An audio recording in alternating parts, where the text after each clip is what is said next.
Bom dia, pessoal. Muito bem, pessoal, nós vamos começar hoje o capítulo 19, Revisões da Vida, e vamos lembrar que nós terminamos o capítulo passado com a surpresa, não é? Que o Ernesto e também a Evelina tiveram. Quando ela vai visitar o esposo, encontra o esposo com outra mulher.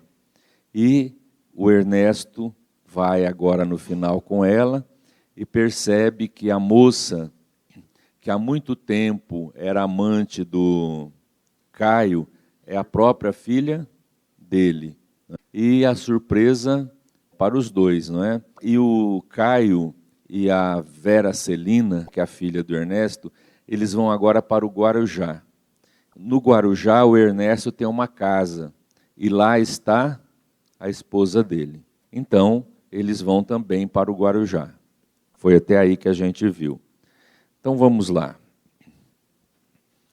Os dois amigos desencarnados ignoravam como definir a estupefação que os empolgara. Ernesto, desarvorado, recordou-se num átimo da casa rústica que possuía na praia, e, sem pestanejar, convidou Evelina a tomarem juntos o carro acolhedor na poltrona traseira. Amargas conclusões passaram a dominá-lo. Então, aquela era a jovem a que tanta vez se reportara a senhora Evelina, Vera Celina, sua própria filha. O alto começou a deslizar e lágrimas grossas lhe molhavam a face. A companheira, como a reconfortá-lo sem palavras, segurou-lhe a mão num gesto de carinho. Percebia-lhe a dor de pai. Ele fitou-a pelo véu de pranto e disse apenas: "Entende como sofro?" "Acalme-se", sussurrou Evelina, compassiva. "Somos agora mais irmãos." Transcorridos alguns momentos sobre a arrancada, os ocupantes da frente iniciaram a troca de impressões quanto a banalidades da marcha, até que um e outro assinalaram mentalmente a influência dos companheiros invisíveis. Então veja que interessante, como o Caio e a Vera vão descer para o Guarujá, então o Ernesto convida a Evelina a ir junto, né?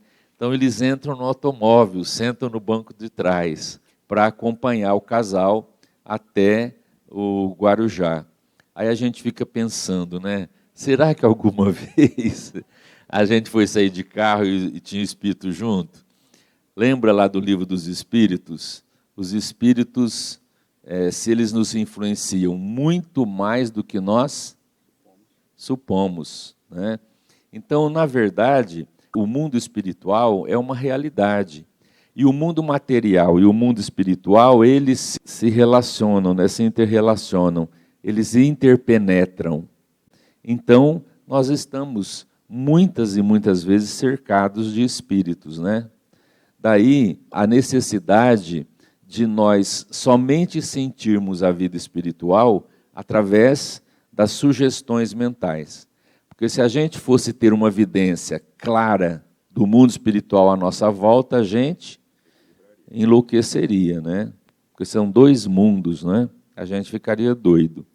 Agora, eles estão ali e o Ernesto diz para ela: "Você sente agora, Evelina, como eu sofro?" Então tem duas coisas aí para a gente ver, olha lá. Ela diz: "Acalme-se, Ernesto, agora somos irmãos." Por quê? Irmãos na mesma dor. Ela sofrendo com a situação, né, do marido, que ela ficou surpresa de ver o marido falando umas coisas, né? Então aquilo chocou, ela está sofrendo. E ele com a filha. Então, somos irmãos na mesma dor, estamos juntos, né? Porque os dois, né, estão ligados ali. Para ele é a filha, para ela, o esposo.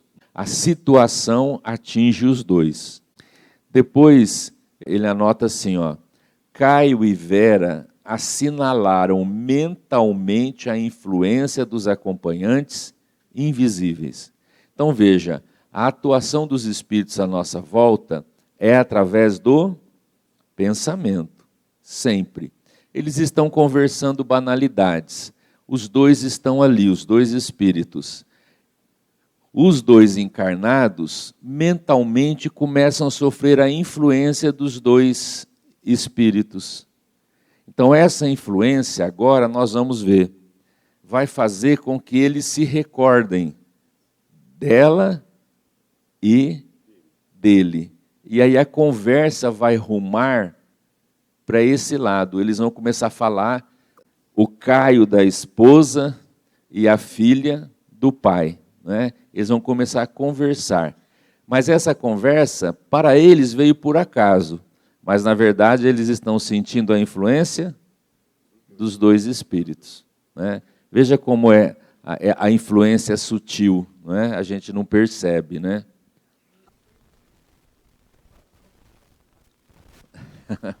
O Maurílio está perguntando assim, eles vão para o Guarujá, eles entram no carro, isso não é invasão de privacidade? Só que, Maurílio, existe aquela coisa que é da lei de afinidade. Nós temos as companhias que nós cultivamos. A influência dos espíritos na nossa vida é uma lei, faz parte. Então nós estamos rodeados de espíritos. Mas é a nossa privacidade. A nossa privacidade, ela é guardada sim, nós não reconhecemos isso.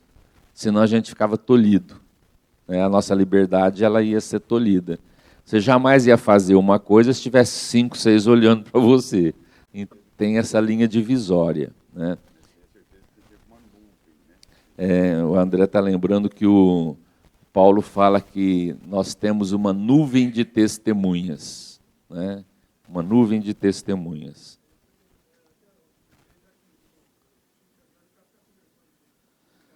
Ah, sim.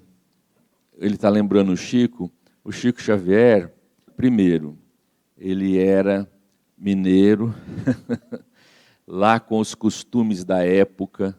Então, por exemplo, um homem não ficava sem camisa, só de cueca em casa de jeito nenhum. Era tudo. E o Chico Xavier, ele dormia de pijama.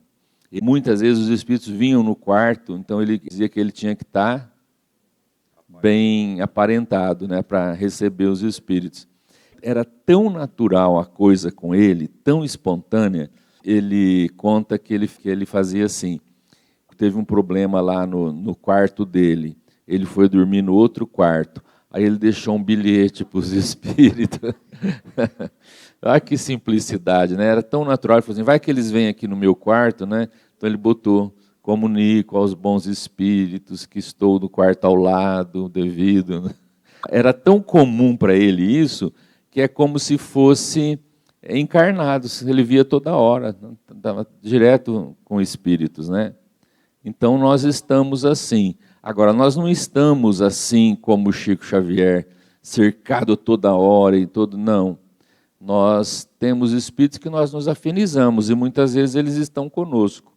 Mas não é aquela questão de 24 horas por dia, né? Não é assim, né? Devido ao trabalho que o Chico Xavier tinha, aquele contato, né, ultra contato com o mundo espiritual, né?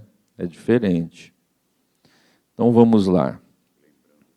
Lembrando-se as súbitas de Evelina, a rival arriscou uma alegação. Caio, às vezes cismo, indagando de mim mesma, se você não é um apaixonado pela memória de sua esposa. Eu era o que faltava. Sempre ouço em torno dela as melhores referências. Ela não era má. E você não tem saudades, não a sente no coração? Caio riu-se e mofou. Não tenho vocação para conviver com os mortos. Não digo isso. Quero falar de sua mágoa natural ao perdê-la. Você sabe que Evelina estava morta para mim, muitos anos antes que o médico lhe atestasse o óbito. Em muitas ocasiões, surpreendo-me ao analisar-lhe o retrato, aquela fisionomia doce, aqueles olhos grandes e tristes. Impossível que você não houvesse casado por amor. Sim, casei-me por amor. No entanto, a vida tem as suas sequências. Primeiro a paixão e muitas vezes depois o desinteresse. Mas você pode precisar o motivo pelo qual se desencantou? Você quer saber? Sim. Bem, guardava a ambição de ser pai. Evelina, porém, era fraca, doente. Creio que carregava taras de família.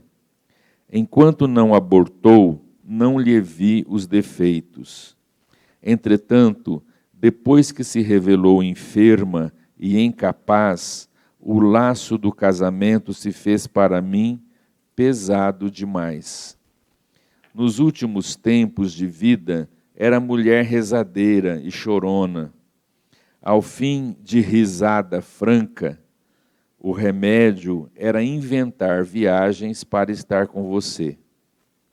A senhora desencarnada apoiava-se mais fortemente em Ernesto, buscando escora para suportar com denodo semelhantes irreverências.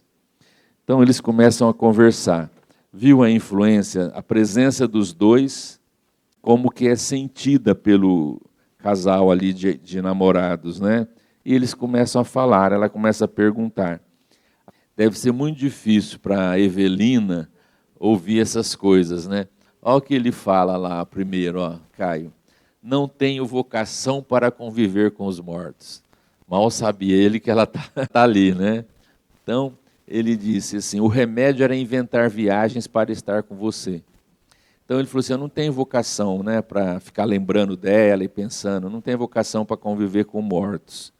E o jeito na época, ela já não tinha interesse por ela para mim tinha morrido muito tempo antes do médico atestar, né, o óbito.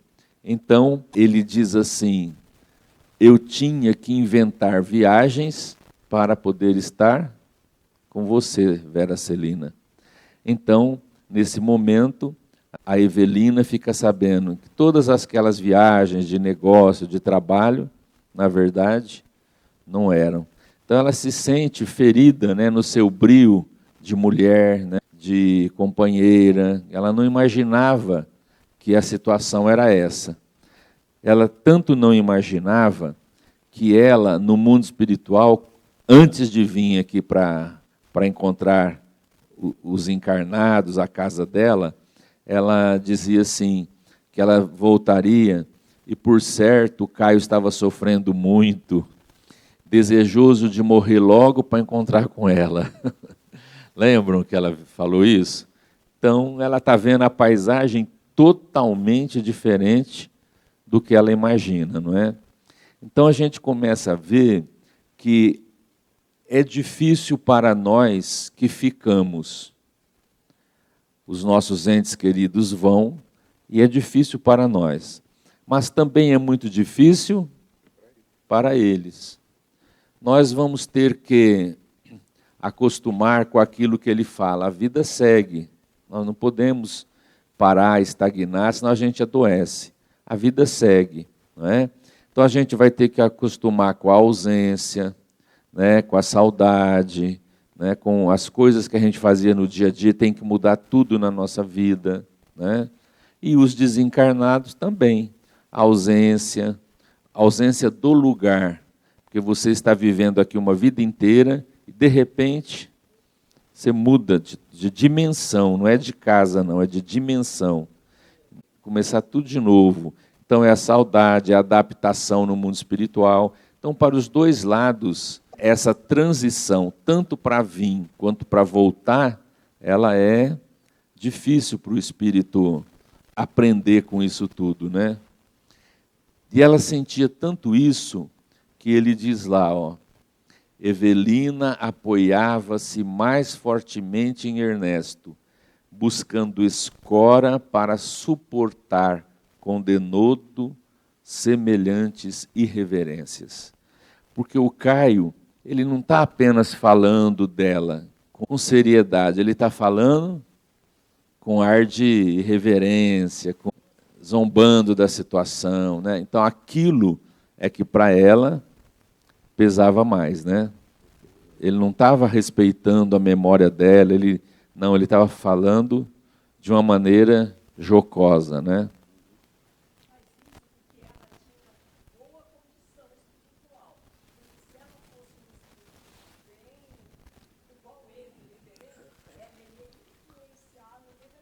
Negativamente. Ela até poderia se tornar obsessora dele, se ela fosse um espírito, né, mais inferior.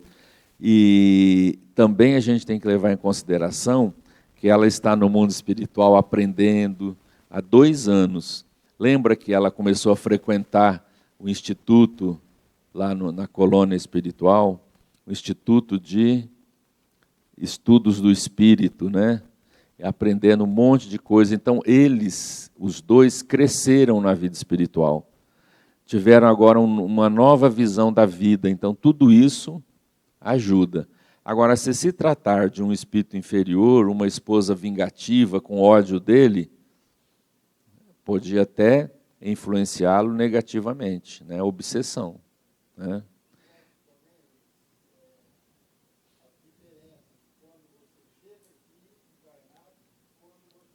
Volta para lá.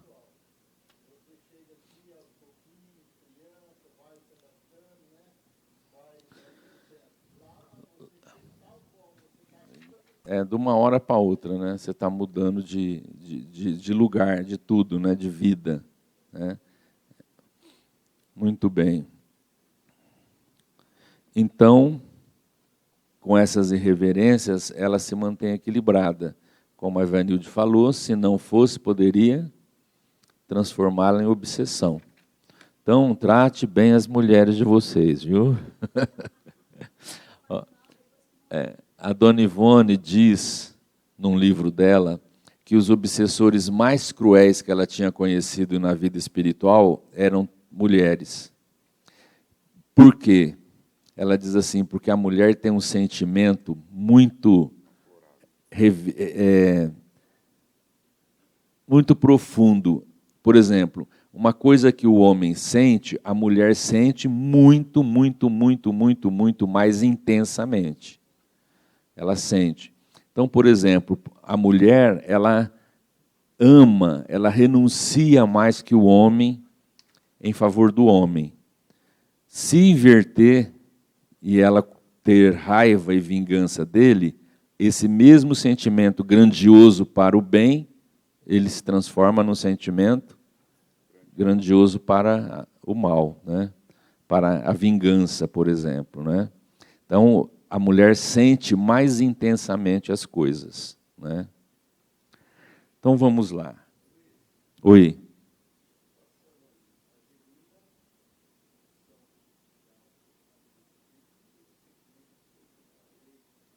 É.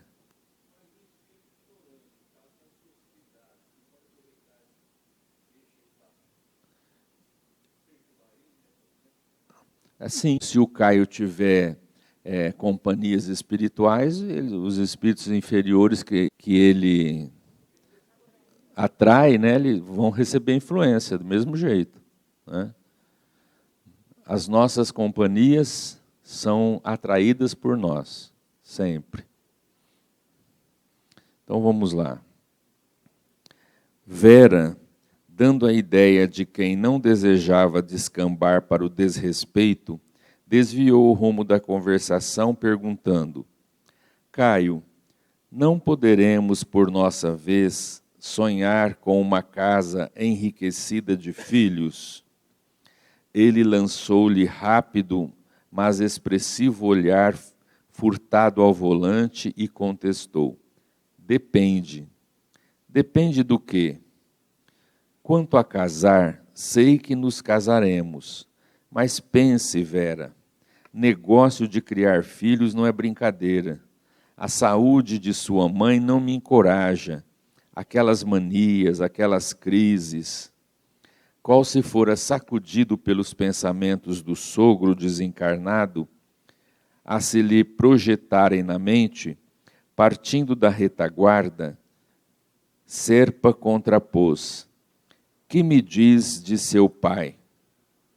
A jovem, perspicaz, lembrou-se imediatamente de que o genitor encontrara a morte em condições idênticas à da senhora Serpa, mas temendo falar nisso, mentiu com intenção, asseverando: meu pai era homem robusto, de saúde impecável, sempre moço, passava para muita gente como sendo meu irmão.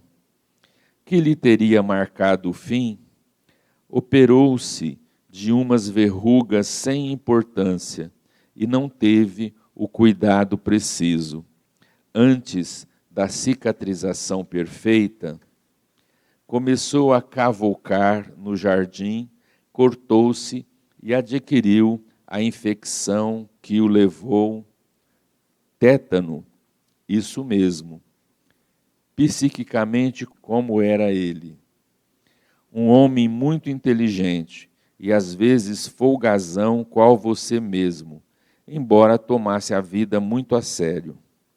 Compreendo que ele terá tido por você uma afeição toda especial, filha única.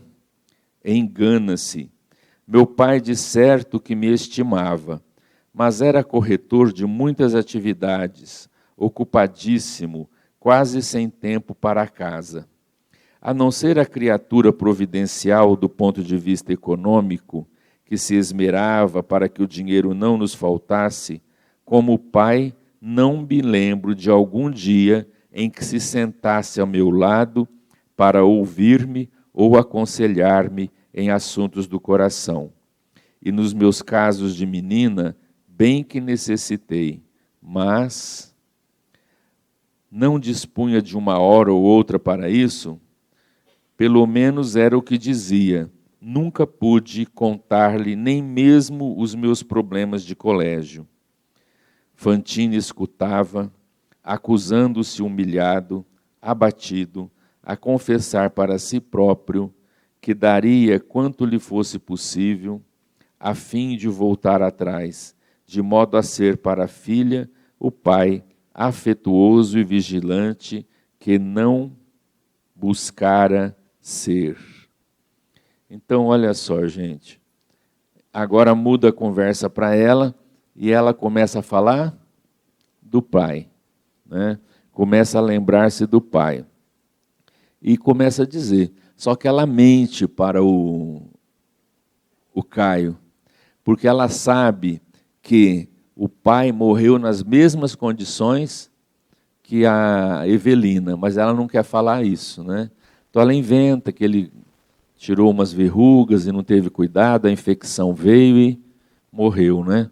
Ela mente para ele. No livro fala assim, com alguma intenção, não é? Veja como as coisas são. Como o Caio é um homem problemático. Ele disse que uma das causas dele ter desinteresse pela Evelina é que ela não conseguia ter filhos, e ele queria muito filho. Agora, essa namorada nova está falando para ele de ter filho, porque ela sabe o quanto que ele gostava, o que ele esperou e não teve. Então ela fala, o que ele diz para ela? Não, casar a gente casa, mas filho, pensa bem, esse negócio de filho é muito complicado, né? É muito difícil lidar com isso. Então veja, na verdade, é um indivíduo que psiquicamente ele está meio perdidão na vida, né?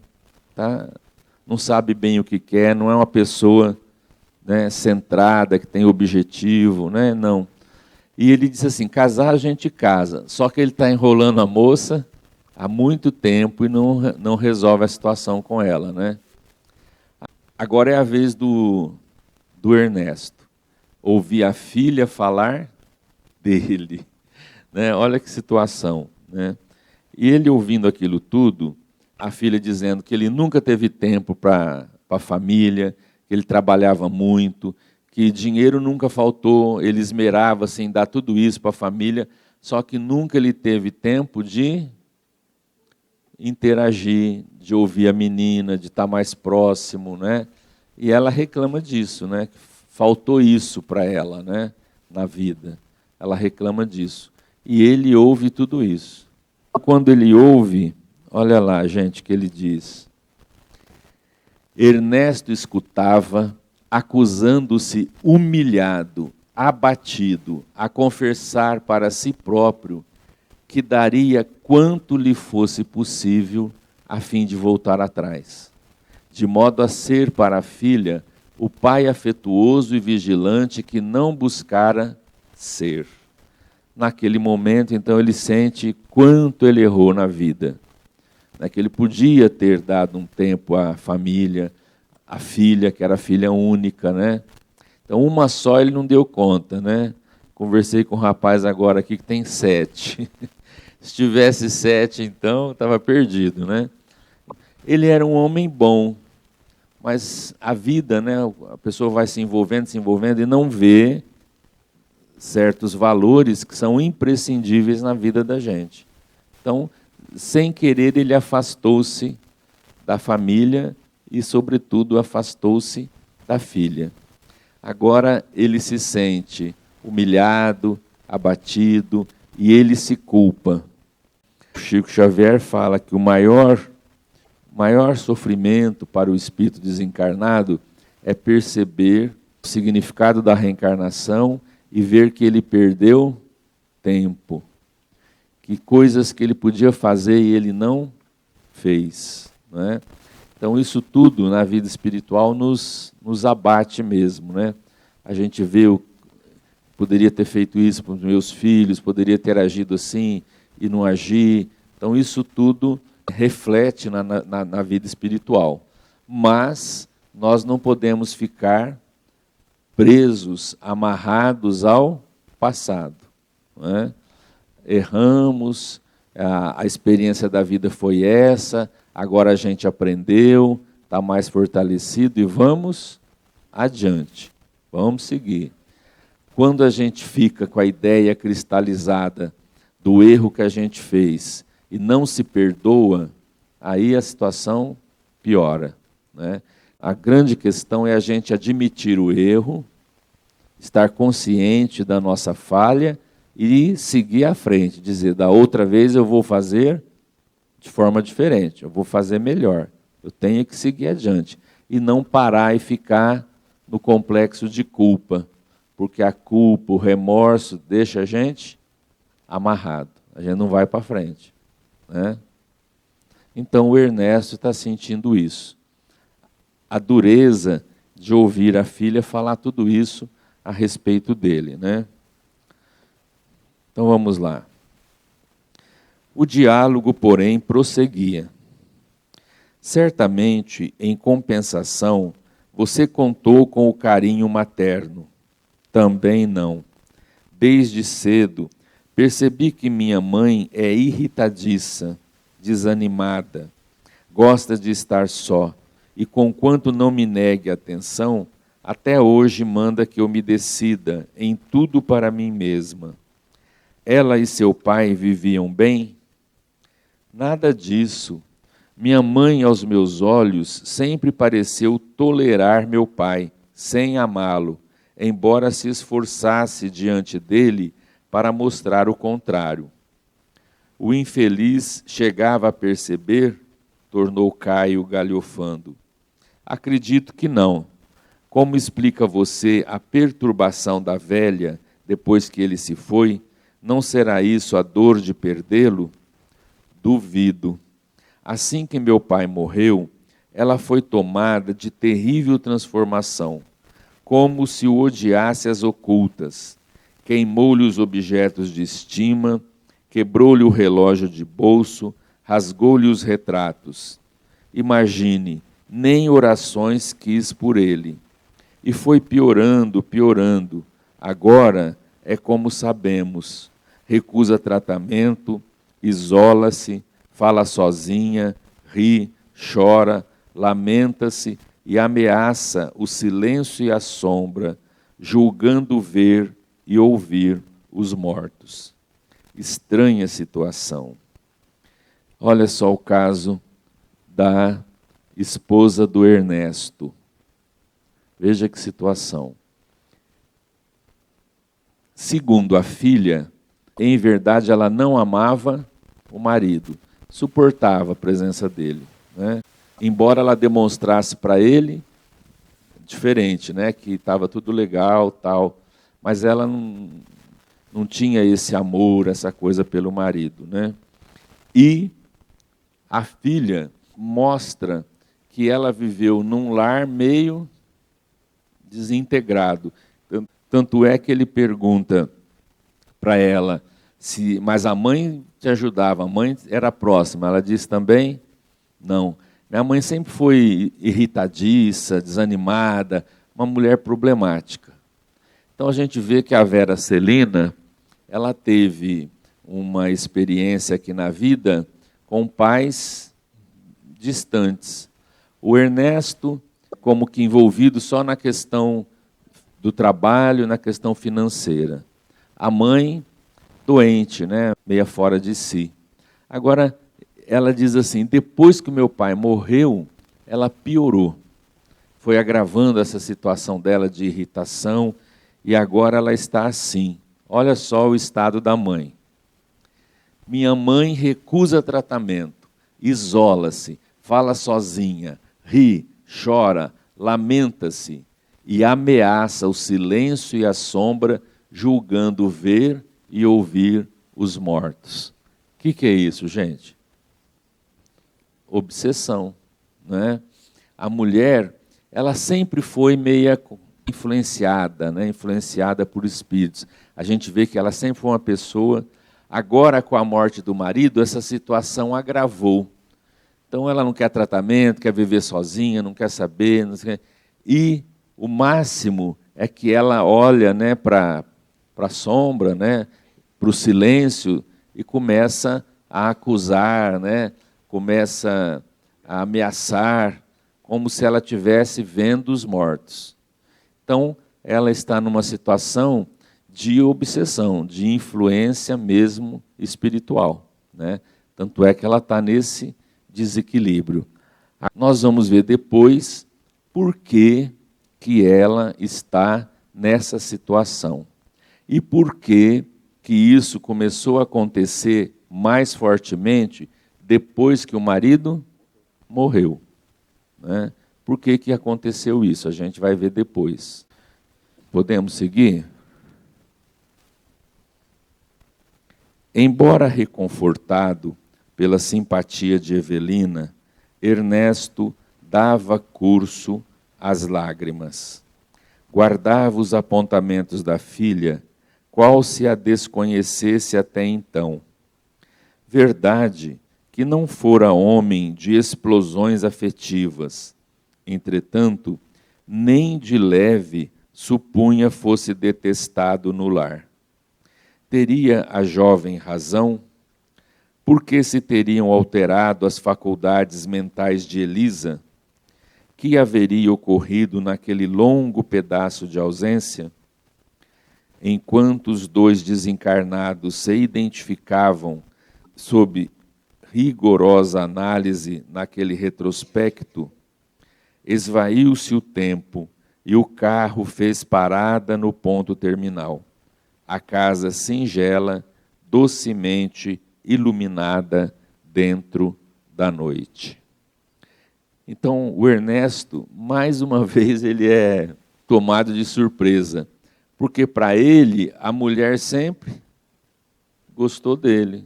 Ele não sabia que ele era detestado, né? Nem pela filha, nem pela esposa. Então, olha lá, ele narrando, né?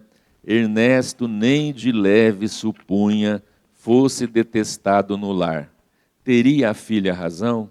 Será que ela está certa, né, no que ela está dizendo?